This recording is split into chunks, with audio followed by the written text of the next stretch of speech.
तुम्ही सुद्धा अधिक मासात आईची ओटी भरलाच काय? हे हाय चला तुमका सांगतोय मंडळी. गावात आता पावसान हजेरी लावला ना, त्यामुळे कपडे सगळे टेरेसवरच सुकत घालूचे लागतात.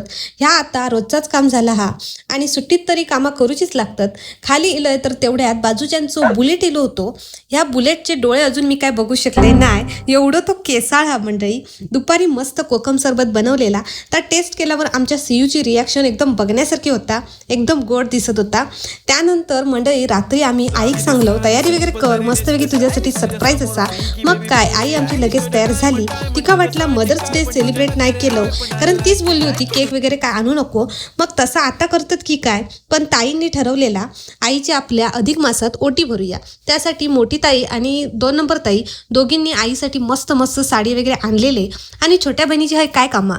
मग मी मस्तपैकी कॉमेंट्री चालू केलंय, कारण असो काहीतरी कार्यक्रम असलो की माका लय कामाक लावतात, फोटोग्राफर आणि व्हिडिओग्राफर बनवून टाकतात. म्युझिक ये बंधन तो प्यार का बंधन. मला असं वाटतंय तुमचं हे टाकण्यापेक्षा तुमचं भांडणं टाकलं तर जास्त व्हिडिओ व्हायरल होईल.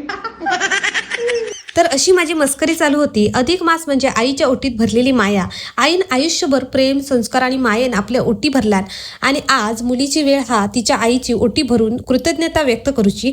तुम्ही सुद्धा तुमच्या आईसाठी असं काहीतरी नक्की करा, आणि बघा तिच्या चेहऱ्यावर काय आनंद येता. व्हिडिओ आवडला असतात तर प्लीज लाईक, शेअर, सबस्क्राईब करा.